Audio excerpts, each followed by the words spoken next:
about enough.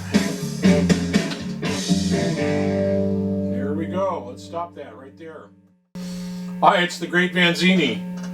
I'm using backing tracks I actually made with Band in the Box last night. And while I was doing that, I was listening to Robert Baker. And so I'm going to do a video on a chord, on a single chord. But first things first, today we're reviewing another PRS SE. This is called the PRS SE One. And this is going to be a short one. Listen to that noise. Can you hear that noise? It's because it has a P90 pickup. And boy is it noisy.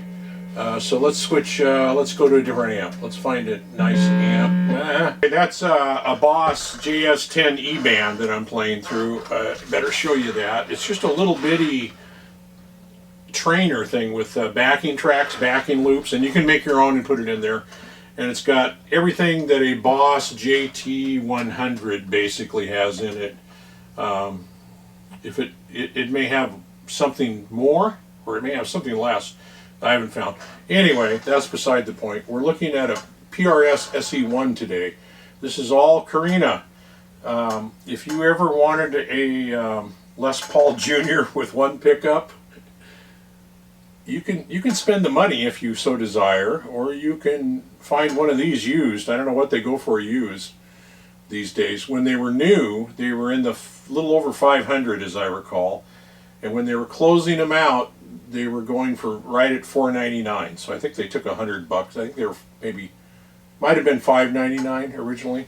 They got I'm gonna scratch up all my guitars doing this. Got closed back tuners. They're not great. They have a lot of slippage to them and stuff. But it's just a single pickup on an all Carina body. It's really nice with a P90 pickup, and that P90, man alive, is that thing noisy. But if you just want to play rock and roll and get down, get dirty, I had a fella that played it said this would be a great substitute for Les Paul Jr. The fretwork on this is pretty good. You've heard me talk about the fretwork on some of the others where it just seemed like they were all very nicely beveled. This is almost there. Oh, see, there's a little rough fret up there. It's not bad though. It's not bad. That just might be a little shrinkage. I haven't played this. It's been probably 3 years since I've even touched this. It's been in the case. But this is one I will never get rid of because there's something about it I just love. And it's just a very simple kind of thing. But so this was $4.99 new back a few years back. And probably 7 years, 8 years, something like that. I don't know. And I think they were closing them out. The picture I'm going to put on my thumbnail is a stolen picture from another website. And it will show one with birds in the neck, and I just have little dots. So I don't know when they went to birds. Maybe they came out with another limited run after this, but it was the same guitar with birds in the neck. And I'm okay with just dots. It's less, if something goes wrong, it's less to mess with. I can't tell you anything about this that you haven't heard already. It's a 25-inch scale. It is a 22-inch, 22 fret? 15, 16, 17, 18, 19, 20. Yep, 22 fret guitar. I looked up the neck profiles on PRSs, on the SEs, and they claim they have two neck profiles, and they call them patterns, not profiles. But pattern 1 is fat wide, and pattern 2 is thin wide. And I know on that orange Custom, that's a thin wide, because it's just way thinner from front to back. And it's not so much, maybe the radius is different. I don't pay much attention to radius. I can't tell that difference. The radius being the curvature on the fretboard, more or less. But the thickness from front to back is a little, this feels more like a fat thick. I think some of the others were fat thins. So they claim there was only two neck profiles, and I swear within my guitars I have a one of the Santanas I played in the previous video, I think it was, had a much thicker neck. I said it was like an old, I remember playing an old SG from, I don't know when it was, 60s or 70s or something like that, that had a thick neck. And it reminded me of that. And this reminds me of that, but it seems a little smaller. I should just get a tape measure out and measure everything all the way around and see what's what. So it seems to me there's 3 profiles, but according to the Paul Reed Smith's site, there's only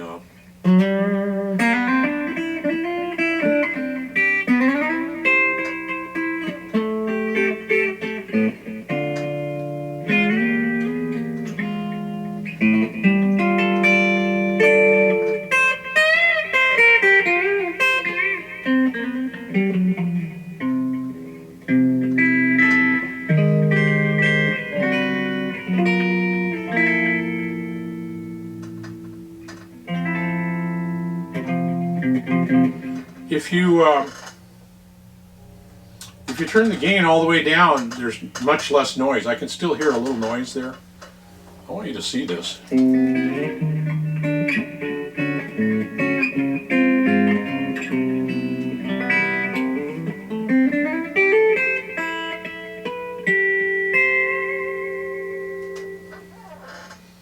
if you look at the back of it, it's got nice wood grain. It's got nice wood stuff going on there. And this is one, oddly enough, as much as I love it, I only played it a short while after I bought it, and then I put it in the case and I haven't really played. I take it out once in a while, but it's probably been 3 years, 2-3 years maybe, I don't know, since I played it. But these were a steal of a deal. If you find one used, grab it if you want just a straight ahead rock and roll guitar. It's really kind of nicely done. It's got slightly beveled on the back here, and it's almost the carved top on top is a little sloped and slanted, so it's like a carved top almost. Something they did, and I'm pretty sure, I don't know, but I think they always made them in Korea back when they, I don't know if they made them in Indonesia, then made them in Korea, and now they're back to Indonesia. I think, yeah, this is Korea. Yeah. Yeah. Everything about it is nice. Even you're not going to see this. No. Nope. Have to go real close for that. But even the serial number and stuff is inlaid, and it looks like it's raised, and then it's got the lacquer over the top, so it's got depth on the back. I'm not fond. I don't know if there's a difference in tuners on Paul Reed Smiths, on PRSs, on the SEs. I'm not real fond of these tuners. They slip and slide, and if you go out of tune a little bit, you got to crank it halfway so the ratio is.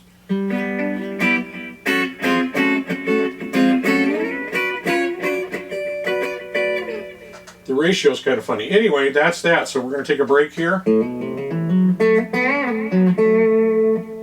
and go to yet another one I found deep in the closet. And we'll be right back.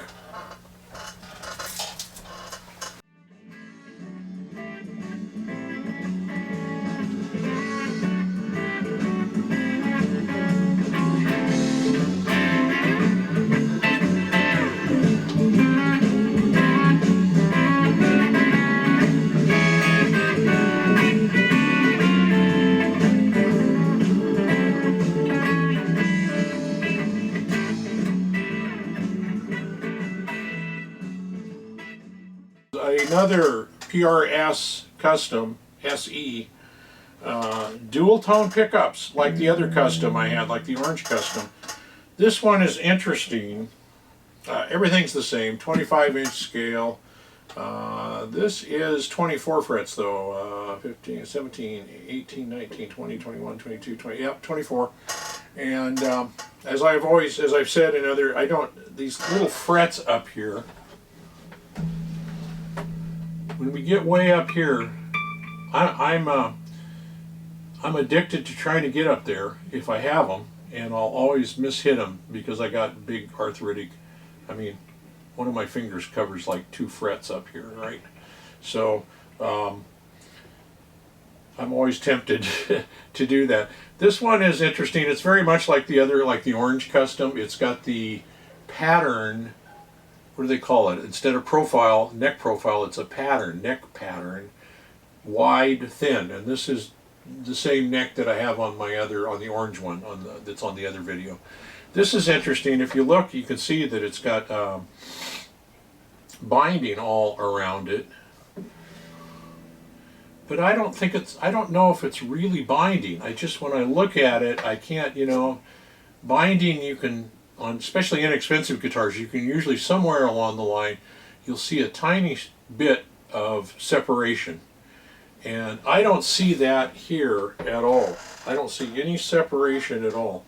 What I see down here, see if I can get this in the camera, you can see the binding goes all the way around right here, and then it just kind of stops right here and fades out.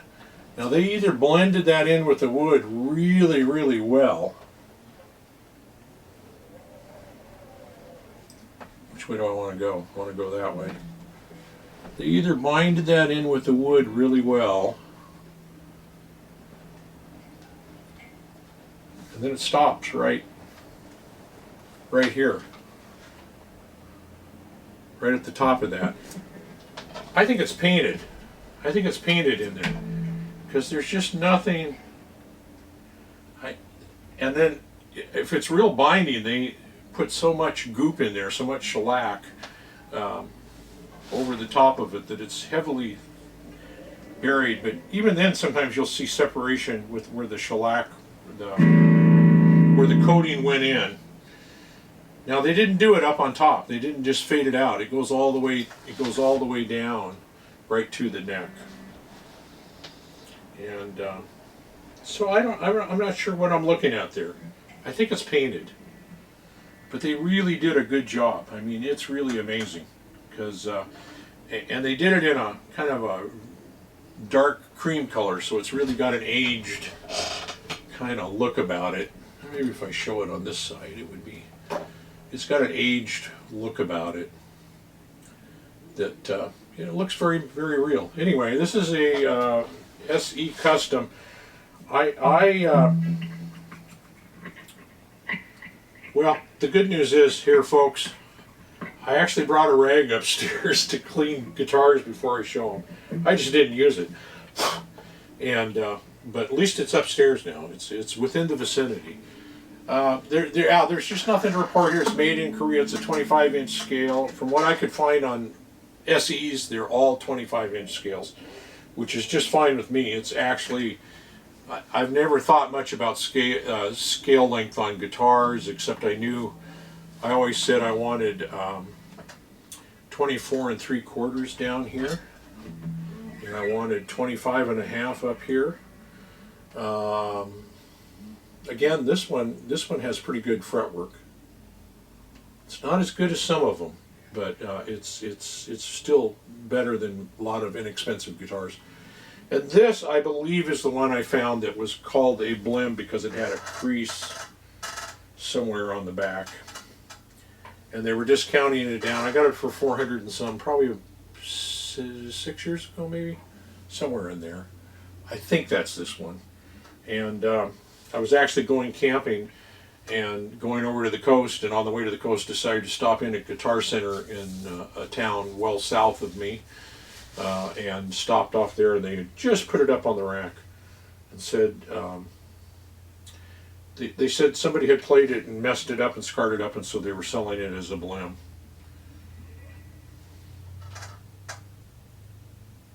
Also made in Korea. I think I said that. Nothing else to report on these. They're really nice guitars. This one, let's see how it did. I hit the whammy earlier. Yeah, this one struggles. This one really struggles. Let's see how, I just hit it one time. And the E's way a little bit high. And the D is high. The G is low. That's one time.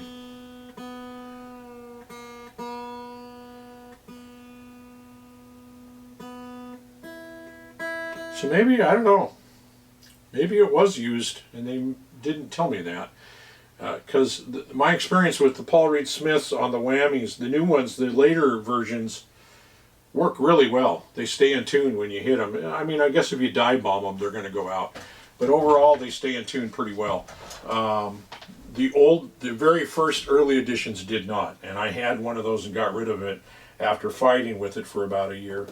So this one goes out if you use it even a little. I used it one time. So it's in tune now.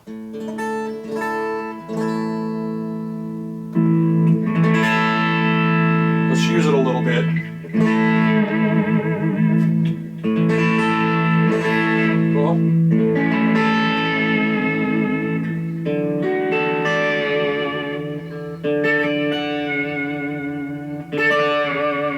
Well, it's making a liar out of me.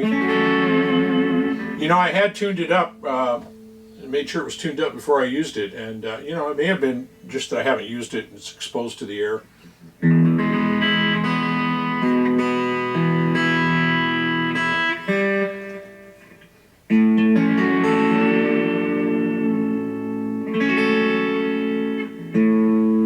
Now let's see what it says. It's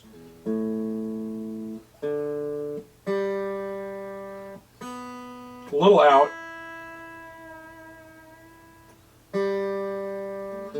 Yeah, it's interesting. Some of them go high, some go low, but it's pretty close, so it's not bad. Not bad at all.